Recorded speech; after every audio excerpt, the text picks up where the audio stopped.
এখন সিদ্ধান্ত নেন, আপনাকে নিতে হবে। প্রশস্ত রিজিক আপনি চাইবেন যে আল্লাহ এমন রিজিক দেন যার মধ্যে বারাকা আছে। আর রিজিকের মধ্যে সংকট কখন তৈরি হয়? এই যে যারা আপনারা অবৈধ পথে উপার্জন করেন, আমি কারণ নাম মেনশন এখানে অবশ্যই করব না, কেউ কষ্ট নেবেন না। যারা অবৈধ পথে উপার্জন করেন, আপনারা নিয়ে আসেন অনেক টাকা, দিন শেষে থাকে না কিছুই। কথা বলেন না কেন? দিন শেষে কিন্তু থাকে না। তারপরে দেখবেন হাই হাই খাই খাই, খালি নাই নাই নাই নাই, খালি নাই। রিজিক বন্ধ হয়ে যাওয়ার জন্য 20টা গুনাহ দেয়। কয়টা?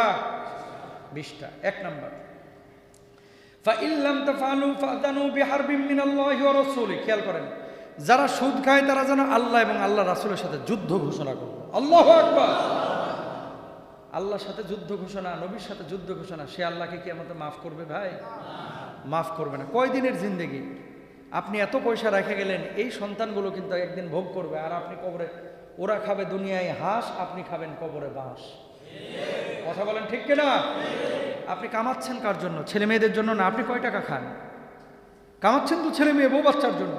আপনি তো মারা যাবেন, কিন্তু কি রেখে গেলেন? আল্লাহর সাথে, আল্লাহ নবীর সাথে যুদ্ধ ঘোষণা করে কোনোদিন টিকা যায় না। কথা বলেন ঠিক কিনা?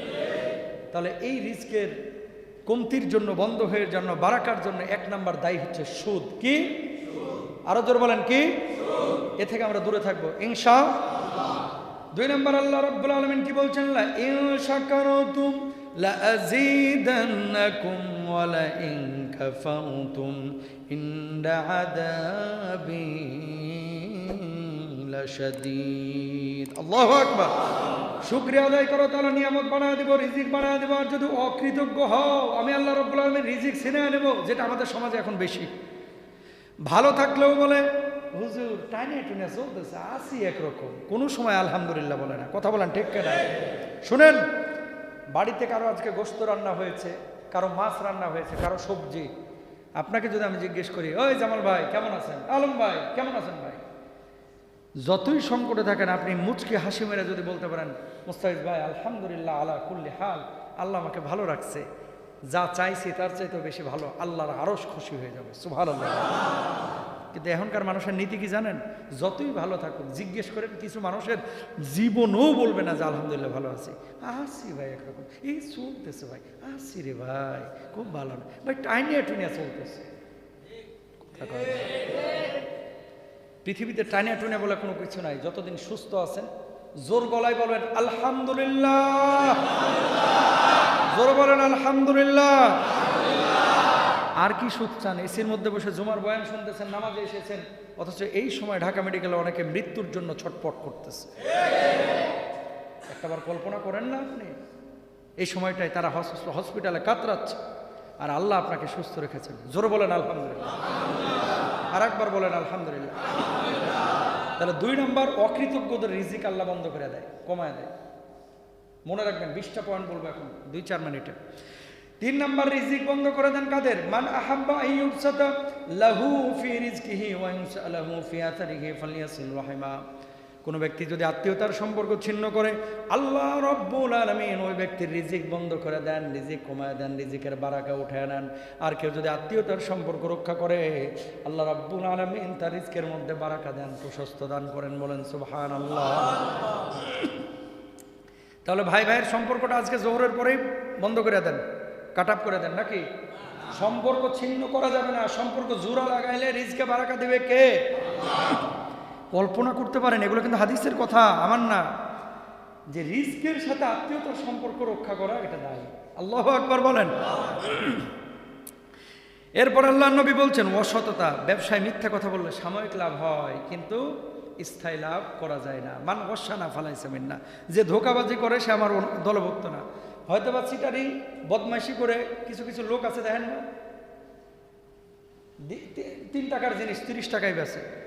আমার এক দোস্ত, তিনি বললেন যে ভাই আমার মেয়েটা অসুস্থ, থাইল্যান্ডে 20 লাখ টাকা ওই যে কেমোতে চাচ্ছে, 20 লাখ কেমো, ক্যান্সার আক্রান্ত রোগীদেরকে কেমোতে দেয় না। সেম ট্রিটমেন্ট বাংলাদেশে এখন ওনার খরচ হচ্ছে 1,500 থেকে 2,000 টাকা। আল্লাহু আকবার বলেন। তো তার মানে যদি না বুঝেন, কতজন যে কতভাবে আপনারা সিস্টেম করে ফেলবে। এখন ও যে 20 লাখ টাকা কামাইলো, জানিয়ে শুনে যদি 1,500 টাকা 1.5 লাখ টাকার জিনিস 20 লাখ টাকায় বেচে, ও তো মনে করতেছে মাশাআল্লাহ 2 বলে 3 ছক্কা মারছি রে, কিন্তু বাড়িতে যাবে, যাওয়ার পরে দেখবে বউয়ের কিডনি ড্যামেজ। কথা বলেন না কেন? ছেলে একটা হয়েছে বদের হাড্ডি, আবার দেখবে যে এমন রোগ দিছে আল্লাহ, কামাইছে হারাম 1.5 কোটি, এখন লাগবে 2 কোটি, ভিক্ষা করতেছে 50 লাখ, আরো লাগবে লাগবে লাগবে। কথা বলেন। এই জন্য যেটা বৈধ ওইভাবে উপার্জন করেন, হালাল তরিকায়, ইনশাআল্লাহ। প্রতারণা করলেও একই অবস্থা। 6 নম্বর হচ্ছে সালাতে অবহেলা। কোনো ব্যক্তি যদি রিজকের সংকট দেখেন, তাহলে কল্পনা করেন যে আপনার নামাজের মধ্যে ঘাটতি আছে। আল্লাহ নবী বলেছেন, আসসালাতু মিফতাহুর রিজকি ওয়াল বারাকাতি। জোরে বলেন সুবহানাল্লাহ। নিশ্চয় নামাজ হচ্ছে বারাকার দরওয়াজা উন্মুক্ত করে, নিশ্চয় নামাজ হচ্ছে রিজকের দরওয়াজা উন্মুক্ত করে, প্রশস্ত করে। বলেন সুবহানাল্লাহ। তো রিজিক বাড়ানোর জন্য নামাজের বিকল্প নাই। নামাজ পড়বেন না, খালি জুমার নামাজে আসবেন, আর কোনো নামাজের খবর না, আর মনে করবেন যে রিজকের প্রশস্ত, এটা কখনো হবে না। রিজিক কমে যায় আরেকটা কারণে, সেটা হচ্ছে কি? গীবত। ওয়ালা ইয়াক্তাব বা'দুকুম বা'দা। এই গীবতের কারণে আল্লাহ সুবহানাহু ওয়া তাআলা রিজিক উঠায় নেন। 8 নম্বর অহংকার। লা ইয়াদখুলুল জান্নাতা মান কানা ফি কলবিহি মিসকালু যাররাতিন মিন কিবরিন। অহংকারী যারা আছে, এই অহংকারের কারণে রিজিক সংকীর্ণ হয়ে যায়। যাকাত আটকে রাখার কারণে রিজিক সংকীর্ণ হয়ে যায়। কর্মচারীদের উপরে জুলুম করার কারণে রিজিক সংকীর্ণ হয় মালিক পক্ষের। এটা গার্মেন্টসের মালিকদেরকে শোনায়। কি আছে হাদিসে? আল্লাহ রাসূল সাল্লাল্লাহু আলাইহি ওয়াসাল্লাম বলছেন, আতুল আজিরা আজরাহু ক্বাবলা আইয়াজিফা আরাকা। শ্রমিকের ঘাম শুকানোর আগেই তার শ্রমের মর্যাদাটা বুঝায় দাও, পারিশ্রমিক বুঝায় দাও। আমরা সবাই শ্রমিক এখানে, সবাই, কেউ না কেউ কারো না কারো কাছে আমরা শ্রমিক, কেউ রাষ্ট্রের, কেউ কোম্পানির। সবাইকে আমরা বলতেছি যে দেখেন, যে মানুষটার রক্ত পানি করা পরিশ্রমে আজকে আপনি এত বড় হয়েছেন, এই মানুষটাকে ঠগায় আপনি ভালো থাকতে পারবেন না। সুতরাং শ্রমিকদের মূল্যায়ন মাসের 3, 4, 5 বা 10 তারিখের মধ্যে বেতন পরিশোধ করে দেবেন, ইনশাআল্লাহ বলেন। আর যদি না করেন, তাহলে এই হাদিসের পরিপন্থী কাজ হবে। আল্লাহ তাআলা অন্যদিকে আপনার রিজকের বারাকা দেবেন না। দেখবেন এই বাংলাদেশের বড় বড় অনেক ইন্ডাস্ট্রি আছে যারা আগে গেছে দান সদাকা এবং এই ধরনের আমলগুলো করার কারণে। অনেক প্রতিষ্ঠান আছে, আলহামদুলিল্লাহ, আল্লাহ মাফ করুক। লোভ করবেন না, প্রতারণা করবেন না, জুলুম করবেন না, সাদাকা করবেন না। মা নাকাসাত সাদাকাতুম মিন মালিন। সাদাকা বেশি বেশি করেন। যদি সাদাকা বেশি বেশি করেন, আল্লাহ তাআলা সম্পদ বাড়াবেন, ইনশাআল্লাহ বলেন।